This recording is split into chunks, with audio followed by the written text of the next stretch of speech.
Hi friends, வரன் தேடும் உறவுகள் அனைவருக்கும் வணக்கம். நம்மளோட சேனலில் வழங்கக்கூடியதுன்னு பார்த்தீங்கன்னா முற்றிலும் இலவசமான வரன் பதிவுங்க. ஸோ இந்த பதிவில் கூட உங்களுக்கான வாழ்க்கை துணை அமையலாம். வீடியோவை ஸ்கிப் பண்ணாமல் பார்க்கணும். நம்மளோட சேனலை சப்ஸ்கிரைப் பண்ணிக்கோங்க.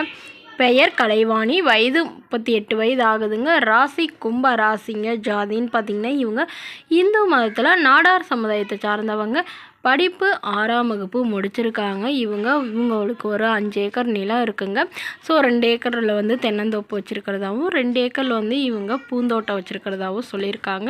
ஸோ இவங்களுடைய திருமண நிலைன்னு பார்த்திங்கன்னா இவங்களுக்கு 2ஆம் மனம் தாங்க. ஸோ வரக்கூடியவருக்கு முதல் வரனாக இருந்தாலும் சம்மதம், 2ஆம் வரனாக இருந்தாலும் சம்மதம்னு சொல்லியிருக்காங்க.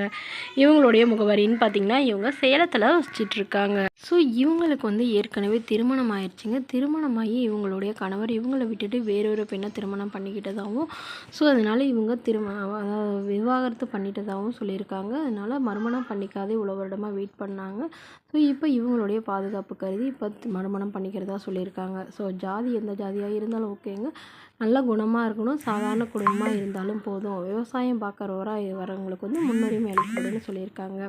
ஸோ வேலைக்கு போயிடலாம் கூட ஓகேங்க, நாங்கள் இந்த விவசாயம் பார்த்துட்டே இருந்துக்கோம் அப்படிங்கிற மாதிரி சொல்லியிருக்காங்க. ஆனால் வீட்டோட மணமகனாக தான் வேணும்னு கேட்டிருக்காங்க.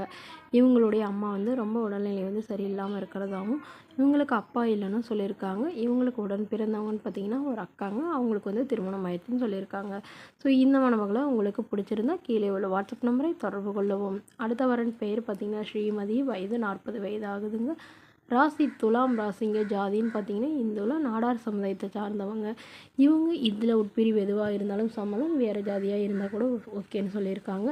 படிப்புன்னு பார்த்திங்கன்னா இவங்க எம்பிபிஎஸ் முடிச்சுட்டு டாக்டராக, அதாவது ப்ரைவேட் ஹாஸ்பிட்டலில் தான் 2-3 ஹாஸ்பிட்டலில் டாக்டராக வேலை பார்க்குறாங்க. கிளினிக்கு சொந்தமாக 2 இடத்துல வச்சுருக்கிறதாகவும் சொல்லியிருக்காங்க. இவங்களுடைய முகவரின்னு பார்த்திங்கன்னா இவங்க ஈரோடில் வசிக்கிறாங்க. ஸோ இவங்களோட திருமண நிலைன்னு பார்த்திங்கன்னா இவங்களுக்கு 2ஆம் மனம் தாங்க. இவங்களுக்கு வந்து ஏற்கனவே திருமணமாகி இவங்களுடைய முதல் கணவன் வந்து ரொம்ப நல்லாவே இவங்கள பார்த்துட்டு இருந்திருக்காங்க. பட் இவங்களுக்கு குழந்தைங்க இல்லைன்னு சொல்லியிருக்காங்க. அவர் வந்து எதிர்பாராத விதமாக ஆக்சிடெண்ட்டில் தவறிட்டதாகவும் சொல்லியிருக்காங்க. ஸோ அவருடைய ஞாபகமாகவே இவ்வளோ வருடமாக வாழ்ந்ததாகவும், இப்போது இவங்களுக்குன்னு ஒரு துணை, அதாவது கடைசி காலத்துக்கு ஒரு துணை வேணுங்கிறதுக்காக இவங்க மறுமணம் பண்ணிக்கிறதாகவும் சொல்லியிருக்காங்க.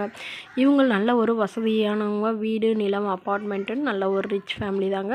ஸோ அதனால் வரக்கூடியவருக்கு வந்து வசதியாக இருக்கணும்லாம் இல்லைங்க, நல்ல குணமாக இருக்கணும், ஒரு டிகிரி கண்டிப்பாக படிச்சிருக்கணும், ஆனால் வீட்டோட மணமகனாக வேணுங்கிற மாதிரி கேட்டிருக்காங்க. வரக்கூடியவருக்கு திருமணமாகி குழந்தை இருந்தாலும் நான் ஏற்றுக்கிறேன் அப்படிங்கிற மாதிரி சொல்லியிருக்காங்க. ஸோ தன்னை போலவே ஒரு டாக்டர் லைனில் இருக்கிறவராக இருந்தால் கொஞ்சம் பெட்டராக இருக்குங்கிற மாதிரி இவங்க எதிர்பார்க்குறாங்க. ஸோ இந்த மணமகளை உங்களுக்கு பிடிச்சிருந்தா கீழே உள்ள வாட்ஸ்அப் நம்பருக்கு உங்களுடைய முழு விவரங்களையும் எங்களுக்கு சென்ட் பண்ணுங்கள். நாங்கள் இந்த மணமகள் வீட்டாருக்கு அனுப்பி வைத்து இவங்களுக்கு ஓகேங்கிற பட்சத்தில் மணமகள் வீட்டாரோட ஃபோன் நம்பர் இலவசமாக வழங்கப்படுங்க. இது போன்ற இலவசங்களை உடனுக்குடனே உங்களுடைய ஃபோன்லேயே தெரிஞ்சுக்கலாம். நம்மளோட சேனல் சப்ஸ்கிரைப் பண்ணி அருகில் உள்ள பெல் ஐக்கனை கிளிக் பண்ணிக்கோங்க. தேங்க்யூ.